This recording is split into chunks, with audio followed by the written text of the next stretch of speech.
There was a kid named Mike who loved bowling and he bowled all the time. One day, Mike went bowling and he brought his friend with him. It was very late and when they got there, there was nobody there except one man who was bowling all the way down at the end of the lanes. Mike and his friend then got their shoes and balls and began walking over to their lane. Mike's friend then said he had to use the bathroom and said it'll be quick. Mike was then waiting for his friend for a couple of minutes when he realized they were the only ones at the bowling alley now. The man all the way at the end left. He then got extremely happy because the whole place was for him and his friend now.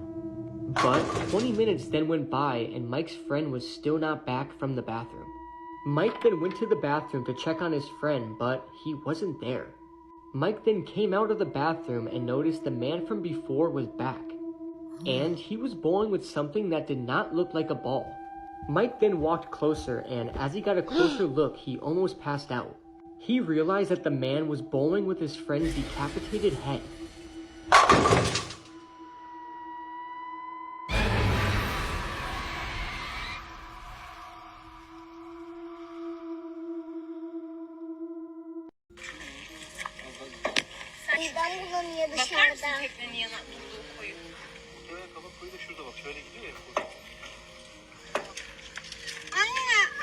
Moments after that video was recorded, this man pushed his pregnant wife off of that cliff, killing her. The man's name is Hakan Aysal. He was 41 years old when this happened, and his wife's name was Semra. Now, eerily enough, when you look up this couple's name on Google, tons of photos pop up of them hanging out on or near cliffs. It's eerie to me to see Semra sitting here on a cliff's edge, knowing that later on in life she would be pushed off something similar to this to her death. So Hakan had lured his wife out to the cliff, even though she was afraid of heights, on the pretense of taking a selfie. A selfie sort of like these. But when he got her out on the cliff, he pushed her off. She then fell 304 feet to her death. Now, before this event, Hakan had taken out a $25,000 life insurance policy on his pregnant wife. And on that day, apparently he was trying to strike it rich. It's disturbing to me that his wife and unborn child's life were worth $25,000 to him. According to eyewitnesses who saw this go down, they were joking amongst themselves saying, "What are they doing out there near those cliffs?" And one of these witnesses even cracked a joke and said either she's gonna push him or he's gonna push her. And then to this witness's horror, that's exactly what they saw happen. So Hakan cashed in this life insurance policy immediately, which was a red flag, and eventually with video evidence that came forward and witnesses, he was sentenced to life in prison, with a minimum of 30 years served. If you want to hear more true crime stories, listen to the podcast Murder in America that I co-host with my wife Courtney. It's available on all streaming platforms. A woman called police to report a home intruder. The policeman who showed up to the scene killed her. On the 6th of July this year, 36-year-old Sonia Massey was living in Springfield, Illinois. On the morning in question, she called police. She was terrified as she thought that there was somebody who had broken into her home. She rang 911 to try and get someone over there immediately to check out the scene. Now, officers arrived at Sonia's house on Hoover Avenue just before 1 a.m. Interaction initially started with a calm chat on the porch. Sonia actually told the police, "I love y'all," and she looked through her belongings to try and find ID to show the men. The two policemen looked around the property to see if anyone really was lingering around and had broken in. They also had a chat with Sonia to see how she was doing. They asked her if she was okay mentally, to which she replied that she had taken her medication. This is a clear indication that Sonia was struggling with some sort of mental health issue. In the now released body cam footage, she can be seen sort of struggling to answer basic questions, and she appeared confused and then remembered that she had a pot of water on the stove that she needed to take off. At that point, Deputy Sean Grayson became extremely confrontational and randomly threatened to shoot her. She replied to him, "I rebuke you in the name of Jesus." He was pointing his gun at her, stating, "You better effing not, or I swear to God I'll effing shoot you in the effing face." Sonia ducked and apologized, and Sean shot her in the head. His colleague immediately went to get medical help, but Sean was very dismissive and told him not to. He stated, "Nah, she's done." Sean has been suspended from duty and concerningly had been discharged from the army for serious misconduct. He'd also previously been charged for DUIs. He is now facing murder charges. This is the Russian lathe incident, one of the most brutal videos on the internet explained. This video that I'm about to explain has left many people traumatized who watched it, so I recommend to never watch or search for this video. The video isn't long, lasting only 52 seconds, and it takes place in Russia, but nobody knows exactly where in Russia. And it's a complete mystery on how this footage made its way onto the internet. As you play the video, you see a man walking towards the lathe machine, which he assumes is off.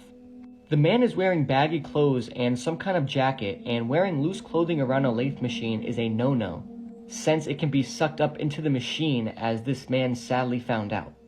After the man approaches the machine, he seems to reach over it, but the rotating pole seems to get stuck on one of his sleeves.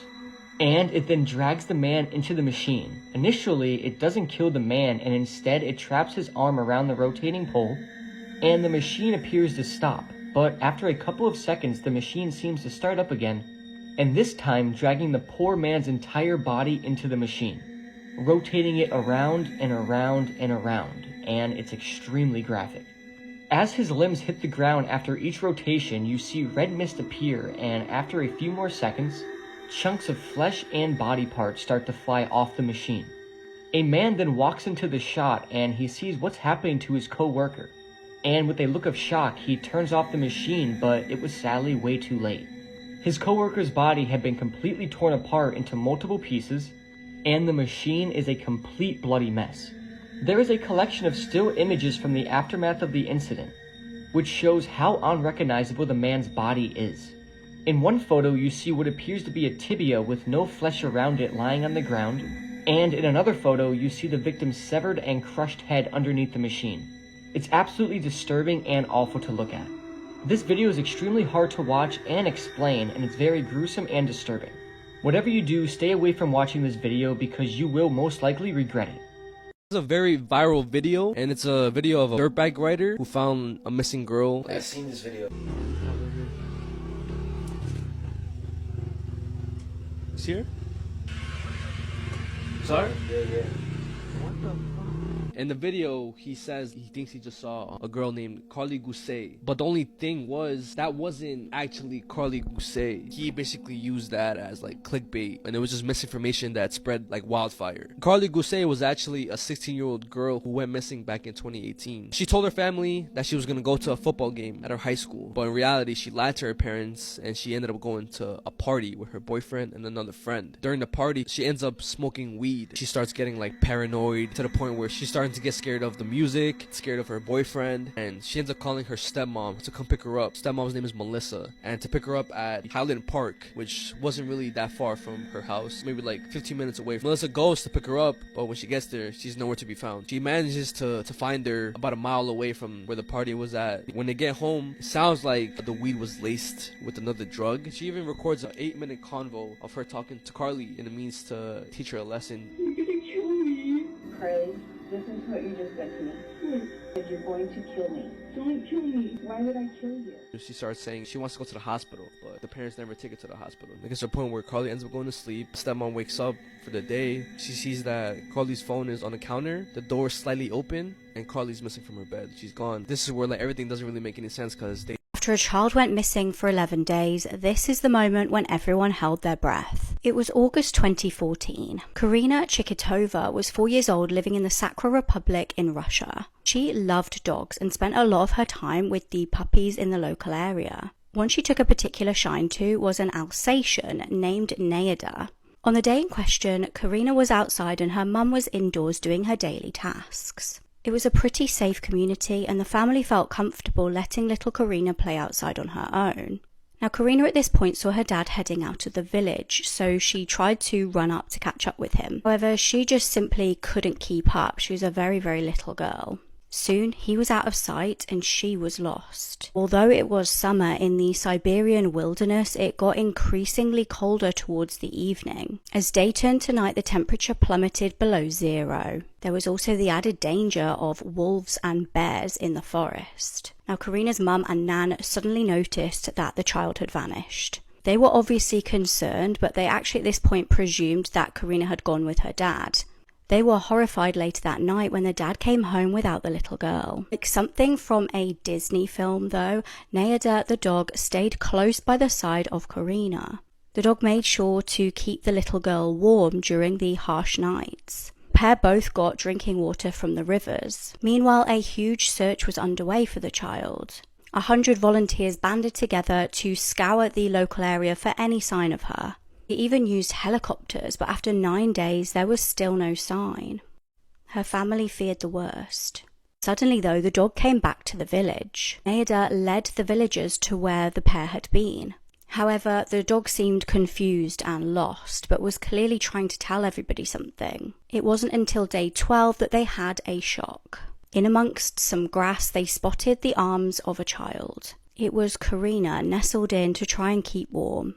She was thin and covered in insect bites, but miraculously she had survived. She was rushed to hospital and received urgent medical care. She also told the adults of how the dog had protected her from the harsh weather conditions and the wildlife. A statue of the pair was erected in the city to celebrate the amazing survival story.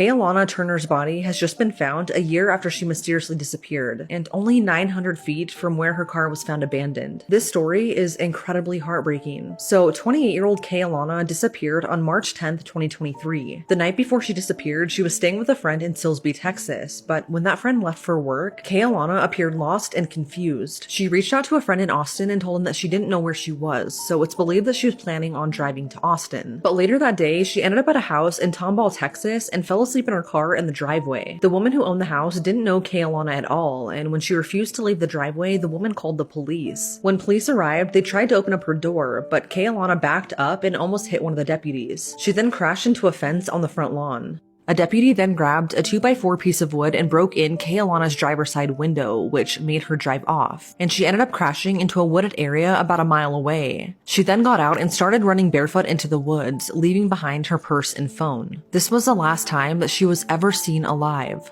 Her family says that she was having a mental health crisis, likely from a recent change in medication. Alana had cardiac issues as well as asthma, but she also had PTSD, and she was recently prescribed a different medication for that. Her family believes that she may have had a bad reaction to the new meds, and in the 4 days before she went missing, she had hardly slept at all. So when she woke up in that woman's driveway, she was disoriented and likely in a fight or flight mode. Over the year that Alana was missing, there were multiple searches for her, but it was like she vanished into thin air. That is until April 19th of this year, when Texas EquuSearch was conducting a search for her on a private property in Magnolia. This was actually supposed to be their final search for her, but during that final search, they stumbled across human remains in a heavily wooded area. And after comparing dental records, it was confirmed that the remains belonged to Alana. What's incredibly sad is that her body was found only 900 feet from where her car was found abandoned a year ago. Her cause of death is still being determined, but authorities say no foul play is suspected. Alana's family says that the day she went missing, authorities treated her like a fugitive and didn't realize that she was in the middle of a mental health crisis. Instead, they reacted to her in such a hostile way, and it's left many wondering, had they realized that she was in the middle of a mental health crisis, if this would have turned out any different. Authorities were telling the family and putting out information that just wasn't true, which included sightings of Alana. And it really seems like authorities just didn't take the case seriously from the very beginning. Just by looking at the Facebook page created to help finding her, it's so clear how much Alana was loved by everyone. She was a person that was filled with love and kindness, and there truly was just no one like her. I'm wishing her family nothing but peace and healing during this horrible time, and I'm hoping that more answers will come to light.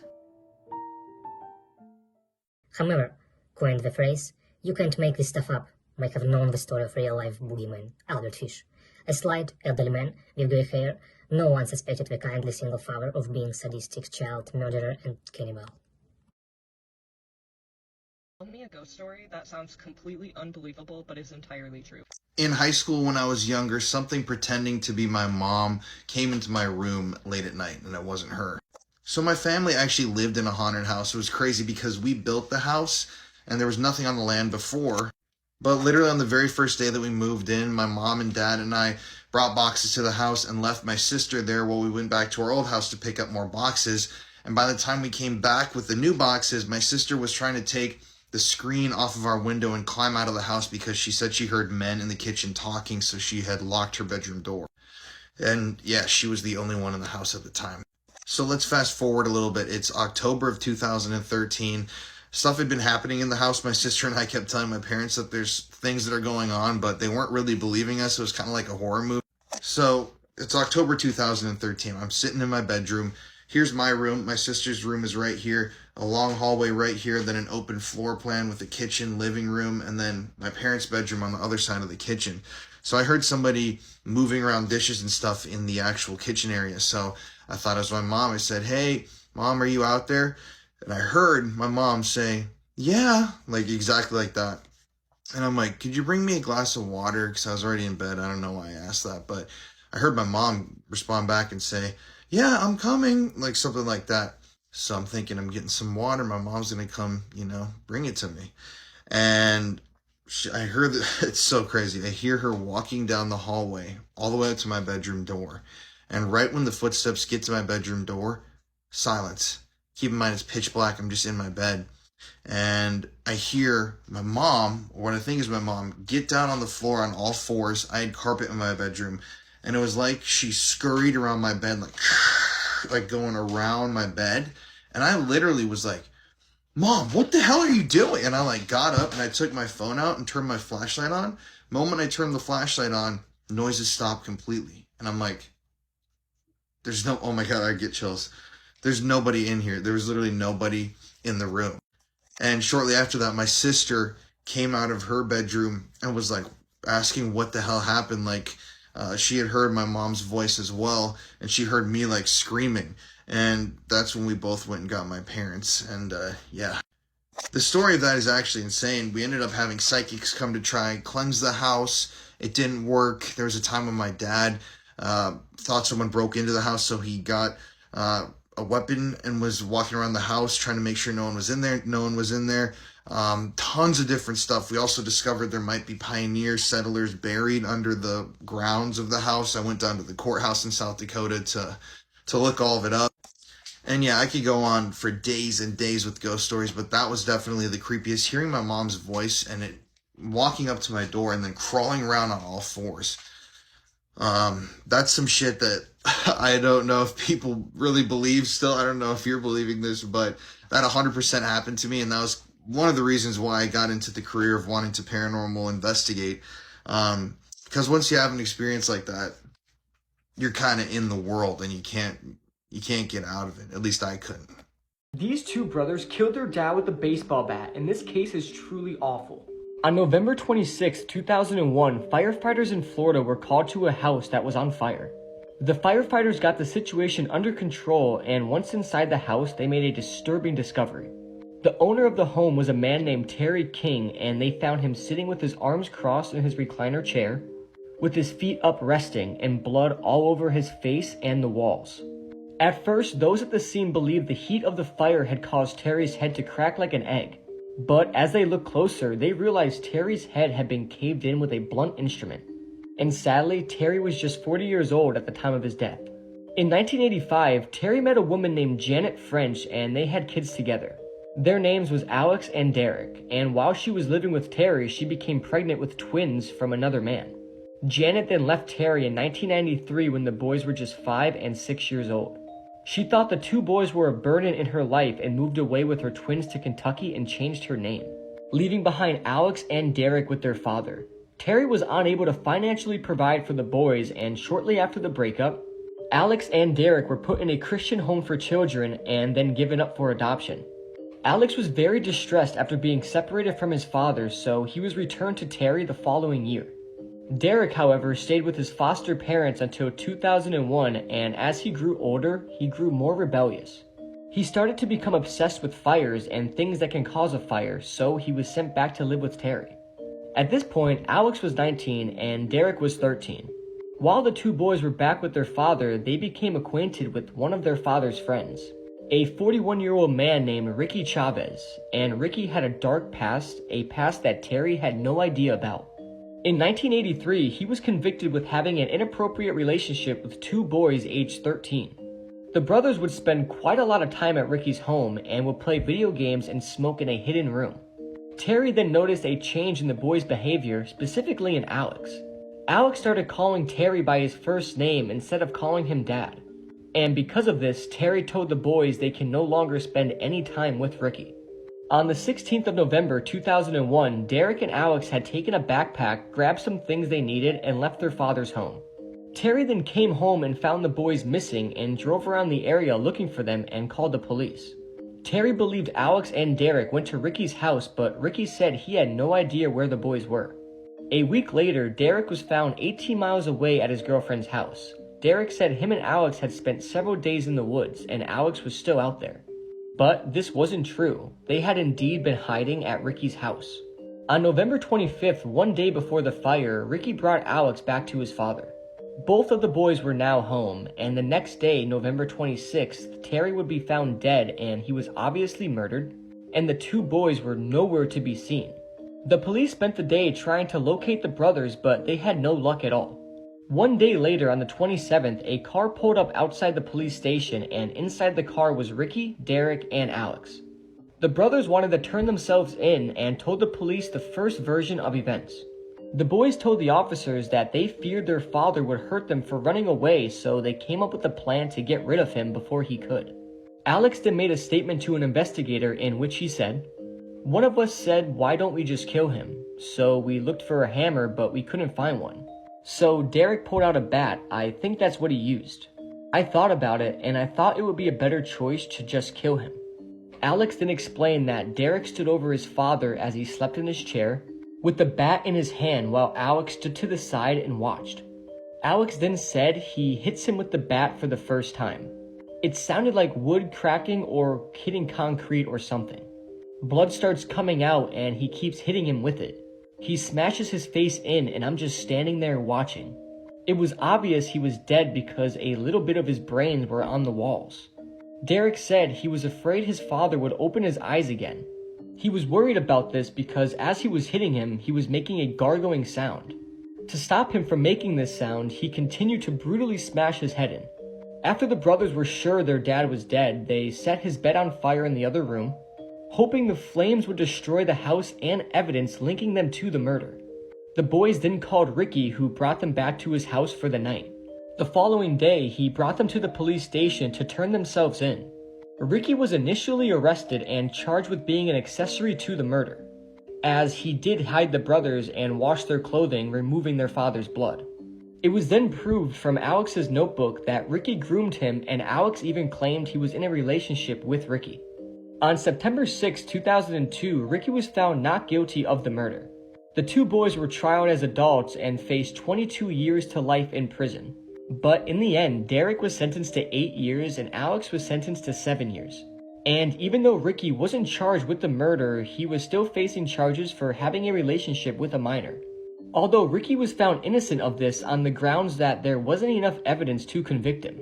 However, he was found guilty of being an accessory to murder for hiding the boys and received the maximum sentence of 35 years in prison. This case is extremely gut-turning and unsettling, and I would have way more details in this video, but I didn't want the video to be longer than it already is.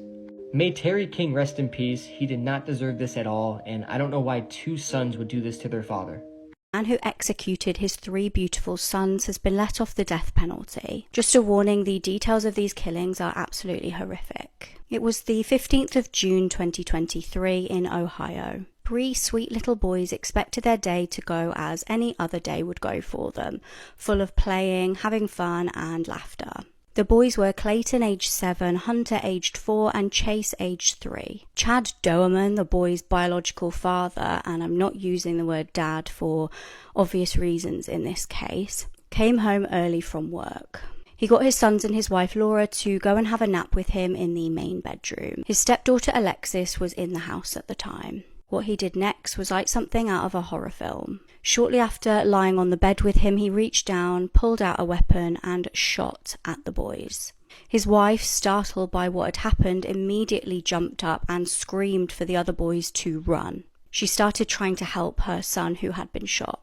Now, Chad followed the children who ran away from him down a field and fired bullets as they ran. He knocked one of the boys to the ground with one of the shots. Now, Alexis, the stepsister to these boys, actually grabbed one of the children at this point. She picked up Chase and continued to run with him. A witness heard someone screaming that Chad was killing everyone. It's believed that then Laura grabbed Chase off Alexis. Chad carried one of his son's bodies towards the house and placed him on the floor before entering into a struggle with Laura. She was obviously fiercely trying to protect one of her sons. She put her thumb over the barrel of the gun to try and get the weapon off Chad. Chad then fired the weapon, shooting her through the thumb, which then caused her to drop Chase. Chad then took his opportunity to shoot Chase at close range. Laura, who had been shot herself, desperately tried to provide any kind of aid to the 3 young boys who lay there. She called police, screaming that her babies had been shot. Officers arrived at 4:25 p.m. Chad admitted to police that he'd been planning to kill his children since October 2022. He had apparently not slept for 3 or 4 days while he was thinking about murdering his children. Chad has now accepted a plea deal to avoid the death penalty. He's been given 3 consecutive life sentences without the possibility of parole. Wisconsin teacher who continuously sexually assaulted one of her students was just released from jail into the public. Anyone living in Wisconsin who has kids should listen to this story because it's bad. So this is 24-year-old Madison Lynn Bergman. Madison began teaching at Rivercrest Elementary School in Wisconsin in the fall of 2022. But last week she was arrested after a dad found alarming texts between his son and his 5th grade teacher, Miss Bergman. The victim is an 11-year-old boy, and he obviously has not been publicly identified because he's underage. In the text between the two, Madison told him how much she enjoyed him touching her and making out with him at school. In one text to the boy, Madison said, quote, "I want to just grab your face, push you to the floor, and make out with you." End quote. In another text, she said, quote, "I almost kissed you when you were on the ground today, but I got distracted by your stomach." End quote. These texts were discovered after the boy's mom overheard him and Madison talking on the phone on April 29th. After she found out, she emailed the teacher and asked her to stop contacting the boy outside of school. And then she gave her son's phone to his dad. His dad then found the text messages, printed them off, and stormed into the school, which prompted the school to contact authorities. During the investigation, police found a folder in Madison's purse with the boy's name on it. And inside the folder were handwritten notes talking about how much they kissed. In one letter, Madison wrote, quote, "One of my cousins is in the 5th grade, and I can't imagine a man talking to her how we talk. I know we have a special relationship and I do love you more than anyone in the world, but I have to be the adult here and stop."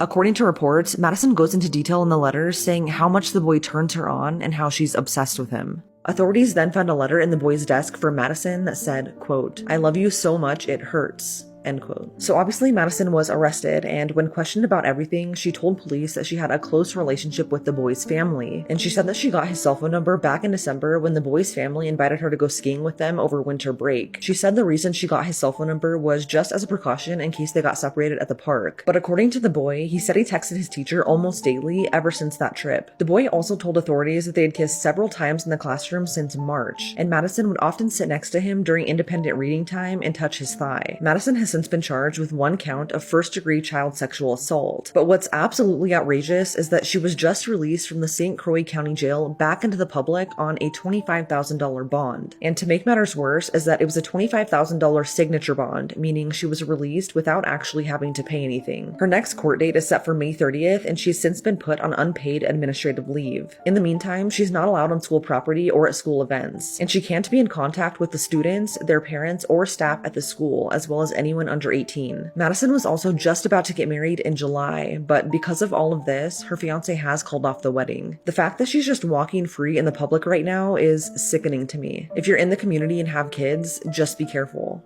What you're about to see is an attempted kidnapping of a child while at school by this man. This video is incredibly disturbing, so watch at your own risk.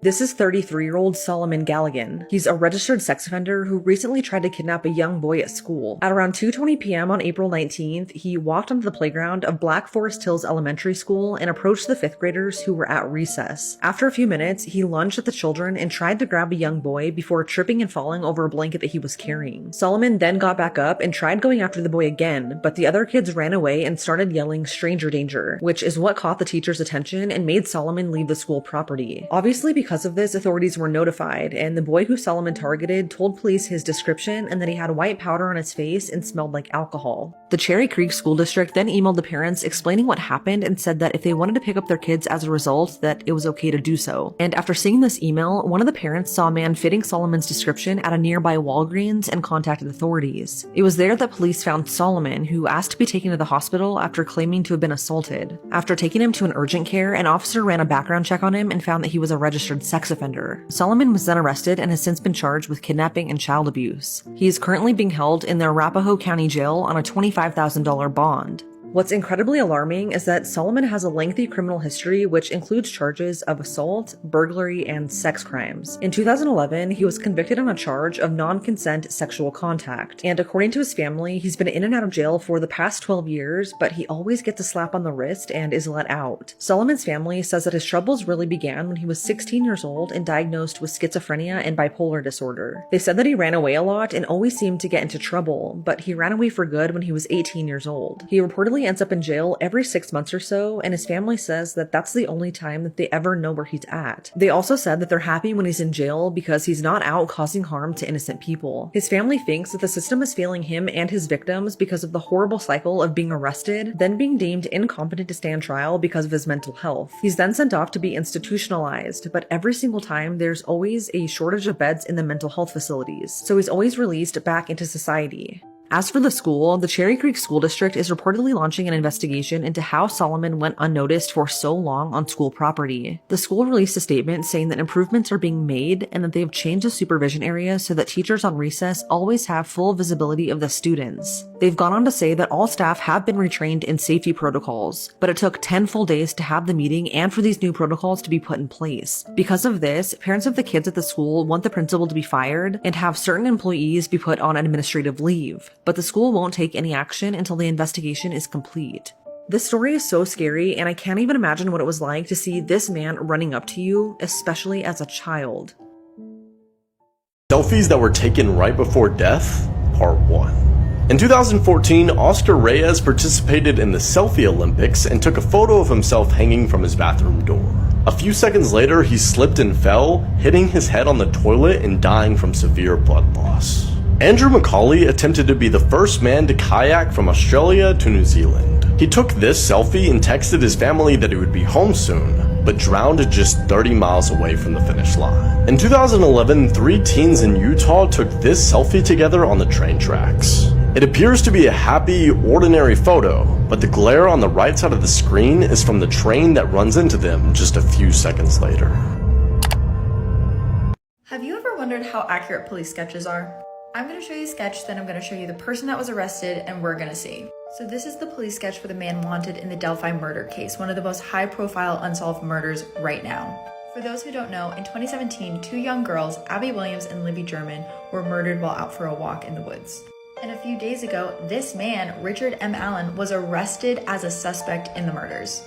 And Richard looks so different from that sketch that here's actually a photo of him posing next to it, completely unnoticed. A better comparison would actually be this photo that one of the girls posted to Snapchat, where she was able to get video and audio of the man before they were murdered. Details pertaining to the arrest are still under wraps, but I could definitely see how that man would be this man, more so than the police sketch. Normal-looking photos that have a disturbing backstory, Part 25. In 2012, a group of 10 travelers from New Zealand boarded a hot air balloon. But during the landing process, the balloon collided with the power line, causing it to erupt into flames, killing all 10 people and the pilot on board. This is the last photo ever taken of Kim Wall, a journalist who was stabbed 15 times by Danish inventor Peter Madsen after she boarded his homemade submarine to interview him. This image shows brothers Nick and Jack Savage taken just a few hours before their death. Their mother found them dead in their sleep after experimenting the previous night with opioids just a few days after their high school graduation. This photo of Bart and Kevin Whitaker was taken a few hours before a hitman that Bart had hired attempted to kill his entire family after they returned home from a graduation dinner. Sadly, his father was the only member of the family who survived. Notice Bart's hand. This man has been sentenced to 100 years in prison after doing the unthinkable to his daughter. Tony Valles is a 66-year-old from Helena. On the 10th of July 2022, he was at home with his partner Heather. Tony's 8-year-old daughter Ariana and his 18-year-old son were also at the house at the time. Suddenly, 2 women entered the property who he believed were evicting him. He flew into a violent rage and grabbed a weapon from his bedroom. At this point, he began shooting. He shot Heather and she fell to the floor, and then he shot at his son. His 8-year-old daughter tried to escape and run from the terror, but she was hit with gunfire. She was on the stairs when she was hit by a bullet and she fell back. She tragically died after being rushed to hospital. After his daughter's death, Tony stated, "I'm sorry for all this. I can't undo what I've done. The pain and the misery will last a lifetime, and I'm sorry for all that." Tony was sentenced to serve 100 years in prison.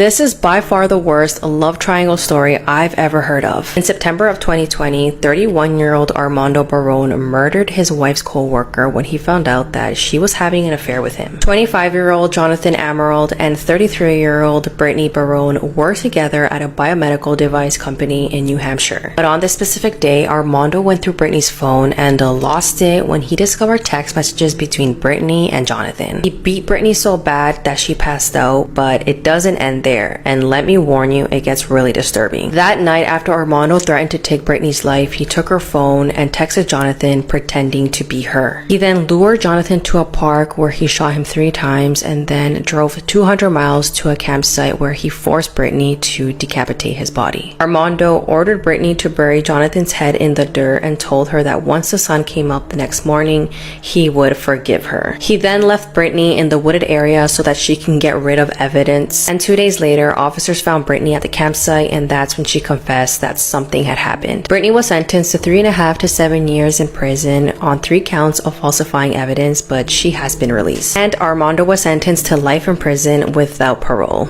My daughter gave birth to my 7th.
More information has been released recently about the killing of 4 university students at the University of Idaho, but the killer is still at large.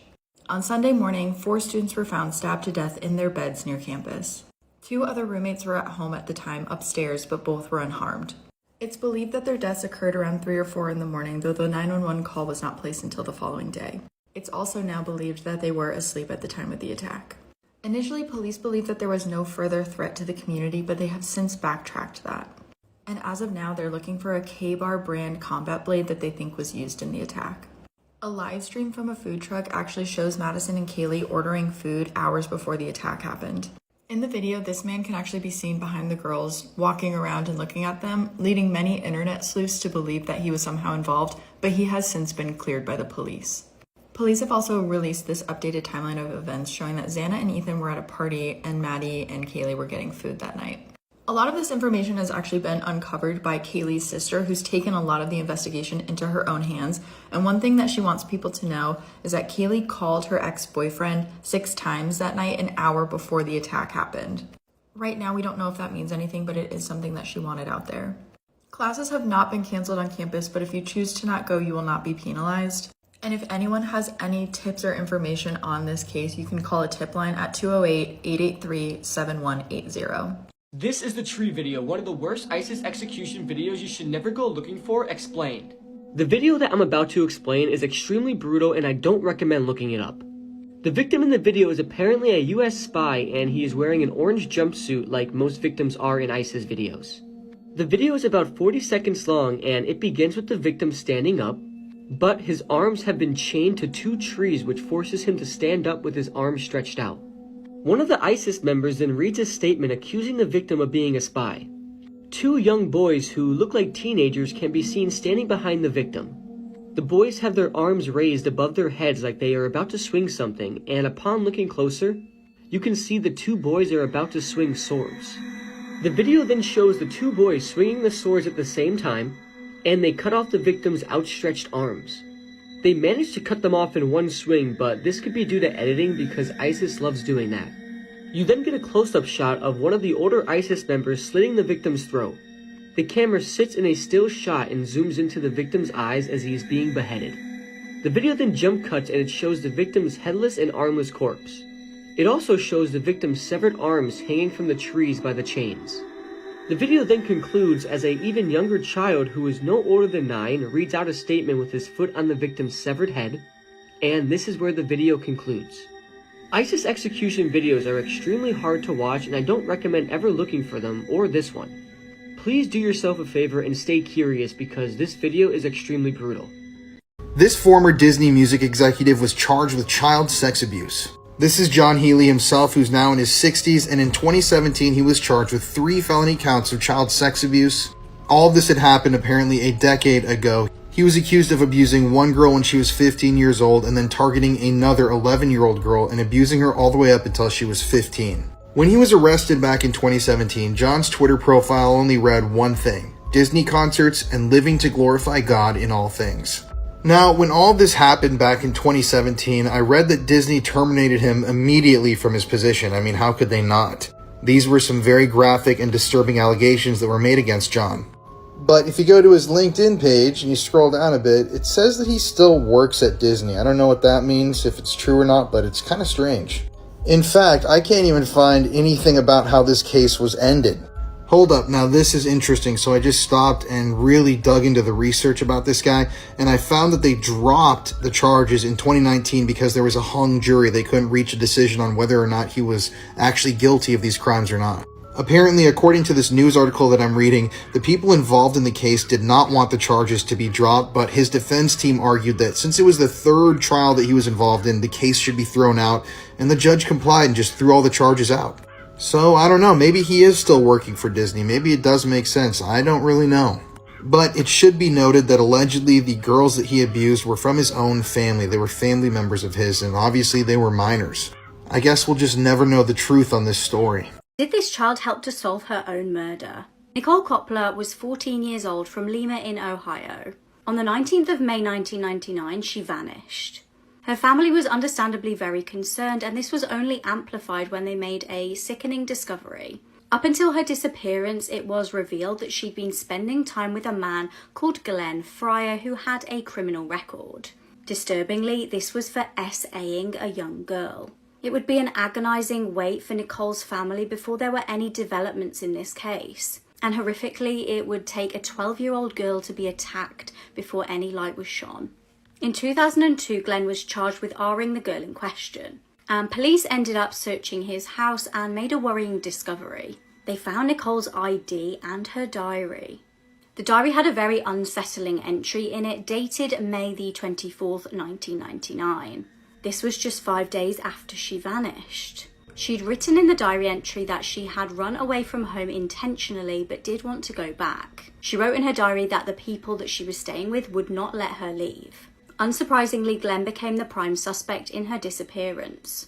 Police were actually working on a theory that maybe Glenn had taken her with the intent of human trafficking, and then potentially she could have resisted and he may have killed her by accident. He also may have killed her intentionally if she had resisted, as it was just too risky.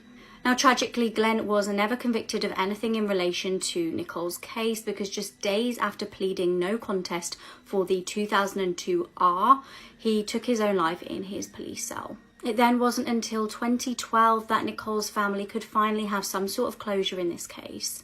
Glenn's house taxes went unpaid and the house was abandoned for years. The council decided that it was unsightly and they needed to demolish the house, and as they did so, a discovery was made. The demolition team found human bones that were found to be Nicole's. Her family was finally able to put her to rest. This is the horrific case of Lee Rigby that stunned the UK. It was initially just a normal afternoon on the 22nd of May 2013. A British Army soldier, Lee Rigby, was off duty in London. He was walking down Wellington Street when a horrific tragedy would occur. At this point, Lee was just 25 years old. He was a well-respected drummer and machine gunner from Manchester and was engaged with a 2-year-old son. He was an avid supporter of the charity Help for Heroes. On the day in question, 2 men, Michael Adebelejo and Michael Adebowole, were in the area. Just before 2:20 p.m, they saw Lee crossing the road. The 2 men launched a brutal attack. They drove a Vauxhall Tigra at him, which knocked him over to the floor. They then exited the car and launched into an attack with knives and a cleaver. A member of the bus noticed an incident and jumped off, expecting to just give first aid. The person thought that it was just a road traffic collision. She got a horrific shock when she realised that Lee was actually deceased. While Lee was on the ground, she started engaging the attacker in a conversation and asking what on earth has happened. He started claiming responsibility for the attack and claimed that it was due to Lee being responsible for deaths of certain religious groups. A phone captured a video of one of the men stating his extremist propaganda to justify the attack. The attackers stayed at the scene while police were called. Both armed and unarmed police were deployed to the area, and as they arrived, the men charged at them. Armed police fired 8 times, wounding the men, and one of the men had his thumb shot off.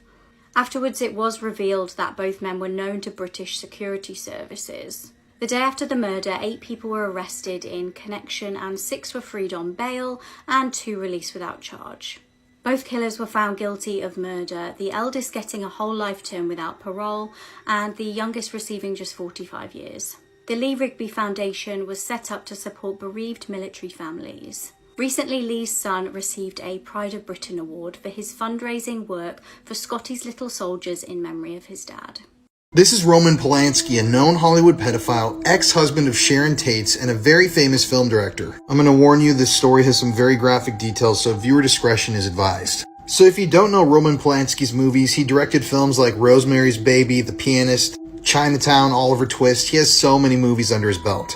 But something that I didn't know about Roman Polansky is that his family lived in Poland during the Holocaust. His pregnant mother was murdered in a concentration camp, and he actually escaped by just running. Apparently, Roman had to roam the countryside for a long time searching for safety, and German soldiers would even play games with him, like making him dance around while they fired bullets at his feet. Roman Polansky began his film career directing movies in Poland before he moved to America. And it was in the year 1967 when he was making a movie about vampires when he met his future wife, Sharon Tate.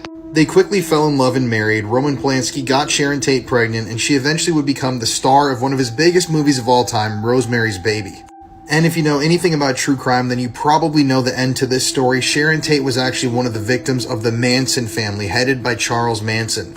Roman was in London at the time when Sharon Tate was brutally murdered by members of the Manson family. She was pregnant with Roman Polansky's child. Obviously just a tragic story all around. But that still does not excuse what was to come. So obviously after Sharon Tate was murdered, he went through a very dark time in his life. But eventually he returned to the world of cinema with the film Chinatown, starring Jack Nicholson. And on March 11th, 1977, just 3 years after he had finished filming Chinatown, Roman Polansky was at Jack Nicholson's house. And it was at Jack Nicholson's house where Roman Polansky gave a minor, a 13-year-old girl, drugs, alcohol, and then proceeded to assault her. This is his actual mugshot after his arrest. Now, Roman Polansky was arrested almost immediately, and he actually ended up agreeing to a plea bargain where he would have 5 of the 6 charges completely dismissed. But upon hearing that the judge was not going to go with the plea bargain and they were going to sentence Roman to 50 years in prison, he fled the country. That's right, the day before his sentencing, Roman Polansky got on a flight to London, and he hasn't been able to step foot back in the United States ever since. In 2009, however, when Roman was in Switzerland, he was arrested at the request of United States authorities. They held him for a few months. Hollywood, for some reason, rallied around him and said he should be a free man. And then he was cut loose. Switzerland denied the extradition request. Now, even past all of this, keep in mind Roman Polansky has never actually served his time for this charge in America. Other people have come forward and claimed allegedly that Roman Polansky assaulted them when they were minors. There was a German actress who claimed that Polansky assaulted her when she was 15 in 1972, an American artist who claimed she was assaulted by Polansky in 1975 when she was only 10 years old, and there's just so much darkness that really surrounds this guy's character and the allegations around him. And if you want to hear something really disturbing, go look up Quentin Tarantino defending Roman Polansky and basically victim shaming the minor. That is something you can't unhear. What do you think? Should he be extradited back to the US? This is the worst way somebody has ever died, and whatever you do, never look up the picture. This is Hisashi Ouchi, and he became the most radioactive man in history after a lab accident. On September 30th, 1999, the 34-year-old Hisashi and two other co-workers were working at the Takamura nuclear plant in Takamura, Japan, and they were put on an extremely tight deadline by their superiors. The plant converted uranium hexafluoride into enriched uranium for the purposes of nuclear energy. This usually involved a carefully timed multi-step process, but Hisashi and his co-workers attempted to take a shortcut to meet their deadlines, but this led to an horrific explosion of uranium solution that turned into a nightmare for Hisashi. The plant underwent emergency evacuation and the three men were immediately rushed to help. They all had been directly exposed to harmful radiation, but to different degrees. The sole survivor of the group was exposed to 3 sieverts of radiation, the second one was exposed to 10 sieverts of radiation, and Hisashi was exposed to a whopping 17 sieverts of radiation, which was more than any human in history. And by the time Hisashi arrived at the hospital, his body was already covered in burns, and his eyes were leaking blood, but his agony had just begun. 3 days after the accident, Hisashi was transferred to the University of Tokyo Hospital. Hisashi's lack of white blood cells and his non-existent immune response prompted experts to try a number of procedures to save him. Doctors tried countless skin grafts and blood transfusions, and even stem cell transplants, but sadly none of these seemed to work. Hisashi soon cried out, "I can't take it anymore, I'm not a guinea pig," just after 1 week of treatment. But although Hisashi begged for his death, his family insisted that doctors kept him alive to keep trying experimental treatments. Hisashi's skin began to melt off his body, and even after this, his relatives ordered his doctors to do whatever it took to keep him alive. All in all, Hisashi was kept alive against his will for a disturbing 83 days. At one point, he suffered 3 heart attacks in 1 hour. Following the guidelines from his family, the doctors resurrected him again and again. Every time he died, he came back and suffered extreme brain damage. And on December 21st, 1999, Hisashi finally died of his last heart attack after multi-organ failure, and it was only then that his torture stopped. You really can't fathom the amount of pain this man was in until you see the photo of him. He doesn't even look human and kind of looks like an insect. The radiation poisoning is that bad, but I really don't recommend you look it up. But if you do, while you're looking at it, keep in mind he was kept alive for 83 days in that state. Could you honestly imagine what was going through his head and what his body was feeling?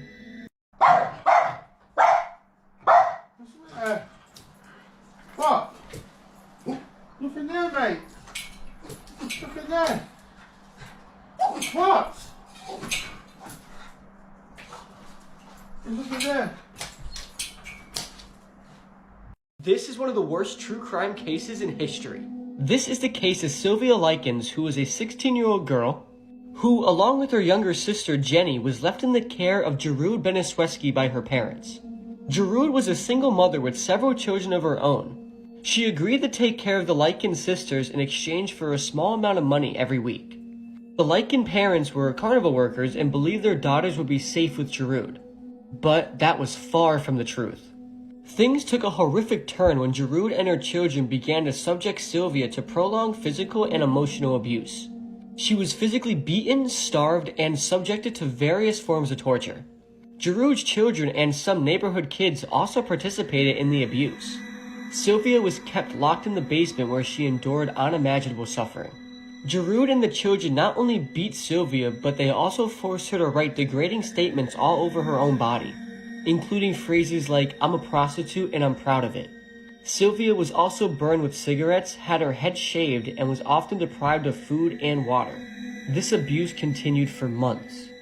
On one occasion, as the family ate supper, Giroud, Paula, and a neighborhood boy named Randy force-fed Sylvia a hot dog overloaded with condiments, including mustard, ketchup, and spices. Sylvia vomited as a result and was later forced to eat her own vomit. On another occasion, Paula, who was Giroud's daughter, beat Sylvia in the face with such force that she broke her own wrist. Later, Paula used the cast on her wrist to further beat Sylvia. Giroud would also occasionally force Jenny, who was her younger sister, to strike her and beat her. And if she did not comply, they would just beat her.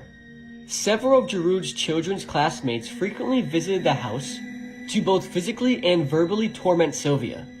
And with Giroud's active encouragement, these neighborhood children and her own routinely beat Sylvia, sometimes even using her as a practice dummy in violent judo sessions, also lacerating her body and burning her with lit cigarettes over 100 times. They also severely injured her genitals. To entertain Giroud and her teenage accomplices, Sylvia was forced at one point to strip naked in the family living room and masturbate with a glass Pepsi Cola bottle in their presence. And this was all for the enjoyment of this woman right here. And due to the increase in the frequency and the brutality of the torture and mistreatment of Sylvia, she gradually became incontinent, which is the uncontrolled leakage of urine. She was then denied any access to the bathroom, being forced to wet herself. And as a form of punishment, Giroud threw Sylvia into the basement and tied her up. Here, Sylvia was kept naked, rarely fed, and frequently deprived of water. Occasionally, she was tied to the railing of the basement stairs with her feet barely touching the ground. On October 25th, Sylvia attempted to escape from the basement after overhearing a conversation, after overhearing Giroud say they were just going to leave her to die in the basement. Sylvia attempted to flee to the front door, however, due to her extensive injuries and general weakness, Giroud caught her before she could escape the property. And on the morning of October 26, 1965, Sylvia Likens tragically succumbed to her injuries and died in the basement. Her cause of death was a combination of severe malnutrition, physical trauma, and the overall abuse she endured. Her body was found with numerous injuries, including broken bones and extensive scarring, and the autopsy showed that there was more than 150 wounds across her body. Giroud was found guilty of first-degree murder and she was sentenced to life in prison. But somehow she was released in 1985 on parole, which is just sickening. She deserves to be underneath the prison. This is just absolutely horrifying. The Sylvia Likens case is a heartbreaking and disturbing true crime story that continues to captivate and horrify people to this day. There's a lot more I could talk about in this case, so if you want a part 2, let me know. Rest in peace to Sylvia Likens, and I can't believe this case. This little girl was kidnapped in 2018 and has just been found. On the 25th of October 2018, 4-year-old Aranza Lopez was on a supervised visit with her biological mum. Her mum, Esmeralda, was being investigated over abuse allegations, so Aranza was actually in foster care at the time. It was arranged that the pair would have a supervised visit at a Washington shopping centre. However, during the visit, Esmeralda requested to take Aranza to the toilets and used the opportunity to snatch the little girl in a stolen vehicle. The FBI were notified and a huge search for Aranza and even advertised a $10,000 reward. It wasn't until a year later that Esmeralda was found and arrested, but there was still no sign of the little girl. That was until last month. She was recovered by Mexican authorities in February in western Mexico. In 2021, Esmeralda was actually extradited back to Washington state and pled guilty to second-degree kidnapping and robbery. She was sentenced to 20 months in prison. This woman screamed, "I don't want to die," as she was dragged to her death in a horrifying theme park incident. Kelty Byrne was a Canadian student, animal trainer and competitive swimmer. She was working at Sealand of the Pacific to earn extra money, and this involved being trained to work with orcas, otherwise known as killer whales. In controversial theme parks such as Sealand of the Pacific and SeaWorld, huge animals are either bred in captivity or traumatically captured and ripped apart from their families and natural habitats for humans' entertainment. On February the 20th, 1991, Kelty was working a shift and 3 whales were in one of the pools, including the infamous Tillicum. In a horrific turn of events, Kelty accidentally slipped and fell into the whale pool and attempted to grab onto the edge and save herself. However, before she could do so, she was grabbed by one of the whales that dragged her into the pool. The 3 whales then began throwing Kelty around, with many speculating that they may have simply thought this was a game. Others theorised that the whales were so traumatised and angered by their lives in tiny little pools that they took it out on Kelty. She was dragged under the water and then back up, screaming, "I don't want to die." After this horrific ordeal, she eventually drowned. It's reported that she was absolutely covered in bruises, was completely battered, and also covered in teeth marks.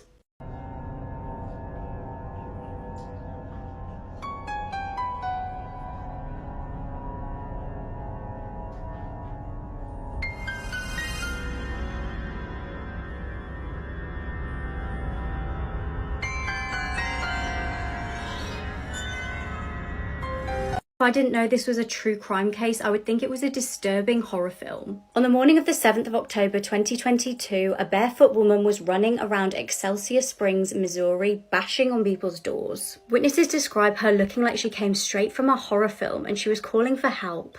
She'd been beaten, held captive, and SA'd for weeks. The woman was a shocking sight. She was covered in injuries and was wearing a bin bag. Disturbingly, she was gasping for breath as she had a very tight metal collar locked round her neck. It was a nurse who opened the door to her and let her come in. The nurse started to call police, and at this point the woman panicked. She warned her that the captor would kill her and claimed that he had killed her 2 friends. When police got there, the woman explained that a man called Timothy had captured her the month prior. He'd been holding her hostage this whole time. She said he'd been keeping her locked in the basement and had been SAing her. Disturbingly, she told police that he actually had a young son who lived at the house with him.